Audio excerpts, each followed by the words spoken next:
Ini kisah para pejabat yang merendahkan dirinya, yang menghamba harta benda dan menjadikan negara dan rakyat sebagai sapi perah belaka. Saat kita semua menahan diri untuk melakukan ini dan itu, beberapa politikus dan pejabat kita malah tetap bernafsu untuk nodong sana-sini, ngutil sana-sini. Saat kita semua mencoba bertahan di tengah badai, jungkir balik melanjutkan hidup saat semuanya begitu sulit, para politikus dan pejabat juga tetap berakrobat dengan anggaran. Entah berapa ratus ribu orang yang sudah di PHK, yang usahanya bangkrut, yang penghasilannya merosot. Tapi itu tak mengurangi nafsu para pejabat rakus yang tidak punya harga diri.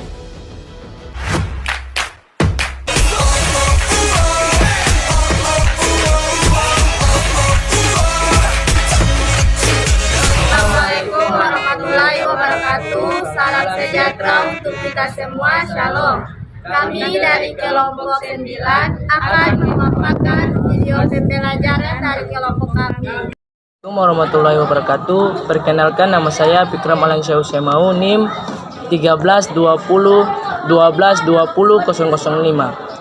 Warahmatullahi wabarakatuh. Perkenalkan, nama saya Firman Alkunansyah dengan NIM 1320 12 20 036. Assalamualaikum warahmatullahi wabarakatuh. Perkenalkan, nama saya Nurjihan Arafa Moni, NPM 1320 12 20 085. Assalamualaikum warahmatullahi wabarakatuh. Perkenalkan, nama saya Rahasabila Ibrahim, NPM 1320 122 00093. Perkenalkan, nama saya Rohdia Pawa, NPM 1320 12 20 099. Sebelum masuk ke dalam pembahasan dampak korupsi, kita ketahui dampak korupsi terbagi menjadi 7. Salah satunya dampak ekonomi. Dampak ekonomi. Korupsi memiliki berbagai efek penghancuran yang hebat terhadap berbagai sisi kehidupan bangsa dan negara, khususnya dalam sisi ekonomi sebagai pendorong utama kesejahteraan masyarakat. Berbagai macam permasalahan ekonomi lainnya akan muncul secara alamiah apabila sudah merajalela, dan berikut ini adalah hasil dari dampak ekonomi yang terjadi. A. Lesunya pertumbuhan ekonomi dan investasi. Korupsi bertanggung jawab terhadap lesunya pertumbuhan ekonomi dan investasi dalam negeri. Korupsi juga mempersulit pembangunan ekonomi dengan membuat distorsi dan efisienan yang tinggi. Menurut Mauro, korupsi memiliki korelasi negatif dengan tingkat investasi, pertumbuhan ekonomi, dengan pengeluaran pemerintah untuk program sosial yang kesejahteraan.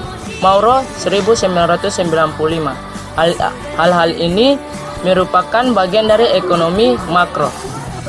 B. Penurunan produktivitas. Dengan semakin lesunya pertumbuhan ekonomi dan investasi, maka tidak dapat disanggah lagi bahwa produktivitas akan semakin menurun. Hal ini terjadi seiring dengan terhambatnya sektor industri dan produksi untuk bisa berkembang lebih baik atau melakukan perkembangan kapasitas. Program peningkatan produksi, berbagai upaya seperti pendirian pabrik-pabrik dan usaha produktif baru atau usaha untuk memperbesar kapasitas produksi. Untuk usaha yang sudah ada menjadi terkendala dengan tidak adanya investasi. Penurunan produktivitas ini juga menyebabkan permasalahan yang lain seperti tingginya angka PHK, meningkatnya angka pengangguran. Ujung dari penurunan produktivitas ini adalah kemiskinan masyarakat. Rendahnya kualitas barang dan jasa bagi publik. Ini adalah sepenggal kisah sedih yang dialami masyarakat kita yang disebut tidak pernah terjadi apabila kualitas jalan raya baik sehingga tidak membahayakan pengendara yang melintasnya. Hal ini mungkin juga tidak terjadi apabila tersedia sarana angkutan umum yang baik, manusiawi, dan terjangkau. Ironinya, pemerintah dan di departemen yang bersangkutan tidak merasa bersalah dengan kondisi yang ada, terlalu berkelit bahwa mereka telah bekerja sesuai dengan prosedur yang ditetapkan. Korupsi menimbulkan berbagai kecauan di dalam sektor publik dengan pengalihan investasi publik ke proyek-proyek lain yang mana tonggokan dan upah tersedia lebih banyak. Pejabat birokrasi yang turut akan menambah kompleksitas proyek tersebut untuk menyembunyikan berbagai proyek korupsi yang terjadi.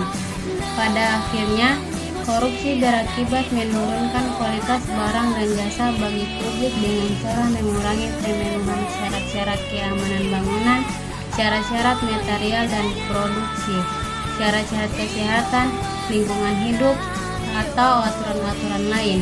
Korupsi juga mengurangi kualitas pelayanan pemerintahan dan infrastruktur dan menambahkan tekanan-tekanan terhadap anggaran pemerintah. D. Menurunnya pendapatan negara dari sektor pajak. Sebagian besar negara di dunia mempunyai sistem pajak dan menjadi perangkat penting untuk membiayai pengeluaran pemerintah dalam menyediakan barang dan jasa publik. Sehingga boleh dikatakan sebagai bahwa pajak adalah sesuatu yang penting bagi negara. E. Meningkatkan hutang negara. Kondisi perekonomian dunia yang mengalami resesi dan hampir melanda semua negara, termasuk Amerika Serikat dan negara-negara Eropa, memaksa negara-negara tersebut untuk melakukan hutang untuk mendorong perekonomiannya yang sedang melambat resmi dan menutup biaya anggaran yang defisit, atau untuk membangun infrastruktur penting bagaimana dengan hutang Indonesia. Korupsi ini yang terjadi di Indonesia diduga mengakibatkan kondisi di atas pada akhirnya akan meningkatkan hutang luar negeri yang semakin besar.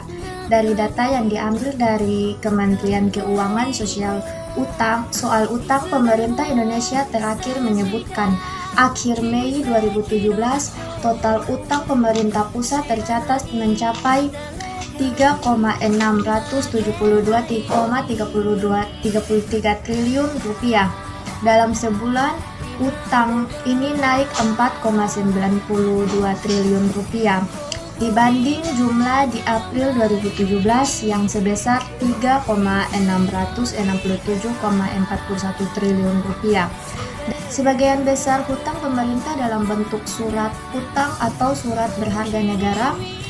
Sampai Mei 2017, nilai penerbitan SBN mencapai 2,943,73 triliun rupiah, naik dari akhir April 2017 yang sebesar 2,932,69 triliun rupiah.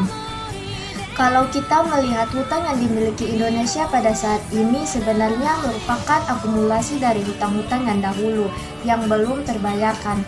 Namun dengan indikasi semakin membesarnya hutang negara ini, maka kita juga perlu menyiapkan dengan cermat, hati-hati dan bijaksana. Sebagai perbandingan rasio utang pemerintah Indonesia terhadap PDB yang masih terjaga baik, maka kalau kita lihat pada tahun yang sama, rasio utang negara terhadap PDB Jepang sudah menembus sekitar 250% dan Amerika Serikat 108%. Sebenarnya kalau melihat kondisi secara umum, hutang adalah hal yang biasa, asal digunakan untuk kegiatan yang produktif sehingga mampu untuk mengembalikan hutangnya.